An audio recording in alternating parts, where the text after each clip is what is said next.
This is it. Champions League quarterfinal stage. Couple of bad nights and you're out. Arsenal are walking into one of the toughest away grounds in Europe, but the question remains: are they ready?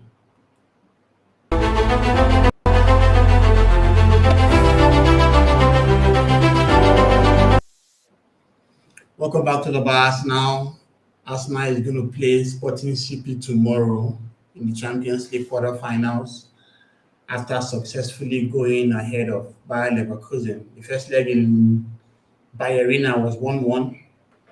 Ruben Andrich scored first. Kai Havertz scored a late penalty. But when they came to the Emirates, Ibrahim Eze was the star of the show, as Arsenal defeated them 2-0 to qualify to the quarterfinals.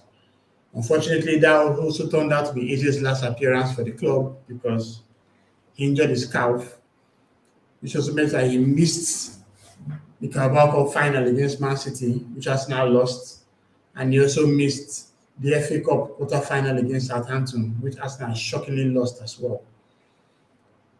A couple of weeks back, we were chasing the dream of the quad.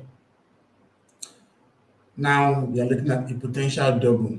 The throws are out as you would expect, but Arsenal has to focus because tomorrow night is going to be a very tough test for them.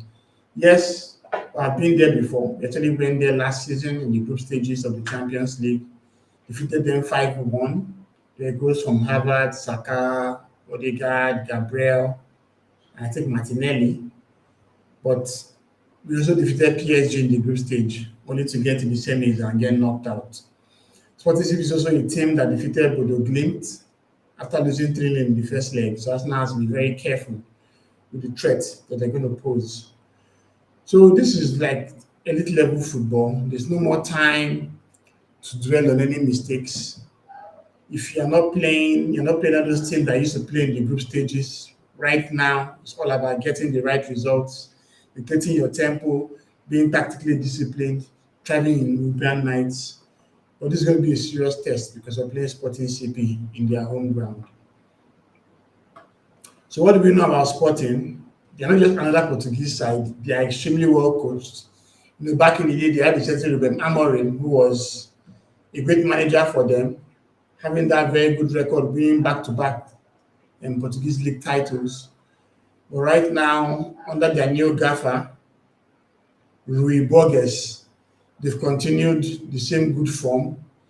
They are currently second in the table to FC Porto, trailing with just 5 points, But the last 2 campaigns, they actually won it. They keep a very compact shape.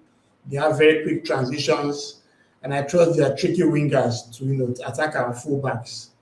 Remy, Catano, and Pote, that's Pedro Gonçalves, are very swift on the ball. And Arsenal has to be very careful. I just remember what happened between Ben White and Scienza in the game against Southampton. I'm really hoping that Timber will be available for this game because Pote, trust me, is levels above Scienza. So if he goes against someone like Ben White, I really have a lot to be scared about. So Sporting CP are doing very well in their league, have a couple of good results. We'll talk more of those results when we get to the point where we analyze results on both sides. But Sporting have done very well for themselves, qualified actually in the top 8 of the group stage of the Champions League. Played Bodo Glimt, the fairy tale team, lost 3-0. Everyone thought that they were out and done, but they smashed Bodo Glimt 5-0 to book a place in the quarterfinal. So Arsenal has to be very careful with the threat that they can potentially pose. As for the Gunners, when it rains, it pours. After the terrible result in the Carabao Cup final, we had to wait 2 full weeks of our lads play international football, only to come back and watch Arsenal lose to Southampton. So the form is not good. The lads need to pick up. We know how well they can play. Of course, we're also aware of the fact that a couple of key names were arrested. But we need to create more chances like we did against Southampton. But more importantly, we need to finish our chances. You saw what happened when we brought an elite striker in Gyökeres from the bench. Basically, his first shot was the one that was that led to a goal. And that was pretty much it. Arsenal is doing well in their attack. We need Declan Rice and Zubimendi to come back. They were the ones that were fully rested for this game.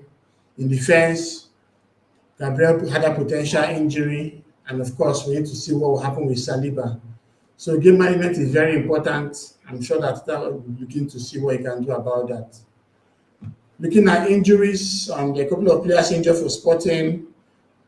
No Santos is out with a hamstring injury. Fotis Ionadis is also out with a knee injury. Giovanni Quenda, the lone star they got from Chelsea, is out with a broken foot, and Guilherme is also out with a strain. On the Arsenal side, we have Timber who has a knock, Piero Hincapié who suffered that hamstring injury while playing for Ecuador. Eberechi Eze, of course, who injured his thigh or calf. And of course, Mikel Merino, who remains a long-term absentee. For our latest results, on the Sporting CP side, they've won 3 of their last 5. They had a 2-2 draw with Sporting Braga. And of course, the 3-0 loss to Bodo Glimt. This was followed by the 5-0 win over Bodo Glimt. And of course, a win over... Sorry, I need to get the name of this fixture. I'm not seeing it very well.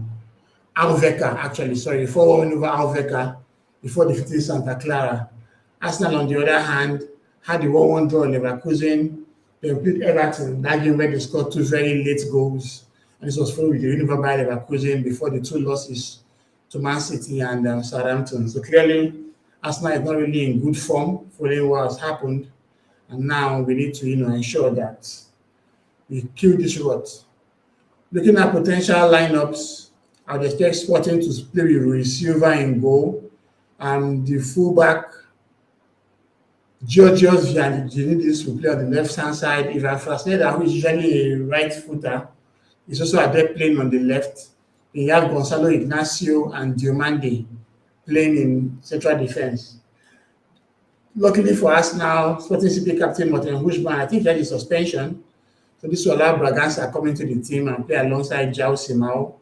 In attack, we have Trincao in attacking midfield with Rene Katamo on the right-hand side and Pote, that's Pedro Gonçalves on the left, with Luis Suarez, that's the person that replaced Gyökeres in the middle. For us now, we'll have David Raya returning goal. We have really missed him. He has been an important player for us.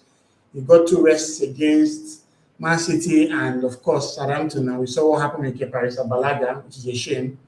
We can look at Calafiori will probably start on the left-hand side with Hincapié still out injured. I don't think Lewis Kelly will play this game. During Timber should be fit enough for contention. As I mentioned in the press conference prior to the Southampton game, he's going to be available for selection. And of course, Gabriel, if he can be fit enough from the injury he suffered, I'm just hoping that it was precautionary, the sub for his knee. You play alongside El Saliba. If not, we can play Mosquera in that position. Rice and Zubimendi have gotten enough rest, so I expect them to return to action with Odegaard in attacking midfield, while Bukayo Saka and Trossard, players also got some well-deserved rest, who play from the flanks. And Victor Gyökeres will come back to a home ground. A place he once called home, a ground where he scored 197 goals in 102 games. He was a cult hero for the Sporting CP fans, and hopefully he'll get the respect he deserves. To key tactical battles, I'd expect Arsenal build up to be against Sporting CP's press. They'll press in triggers, not constantly. Arsenal has to be careful not to lose the ball in midfield and overcommit their fullbacks, if not they'll be in trouble. I'd expect Sporting to really attack from the flanks. Remy Catano and Pote are very good wingers, and they are very good with dribbling as well. So in behind the space and the fullbacks, you want them to exploit that in those half spaces. And for midfield control, thankfully with Hujman not available, I want to expect Rice and Zubimendi to be the ones, dictate the tempo and control the game. Key players to watch, of course, Luis Suarez is doing well in Victor Gyökeres' absence. Since he joined the club, he has scored 33 goals in 42 appearances. So it's just evident to see that in Portugal, as long as you are quite decent, you can actually do the job. And it's good to see that Suarez is doing well for them. Gyökeres, obviously, at Arsenal, is also doing his best. So far, he has smashed in 17 goals in 43 appearances. That's not the same level as he was doing it in Sporting CP, but obviously we expect him to really do well. So the match prediction, this is going to be a very tough game. I expect Arsenal to potentially edge it, maybe a 2-1 win, and that'll be pretty much it for the contest. While we go ahead and plan for the game against them in the second leg at the Emirates.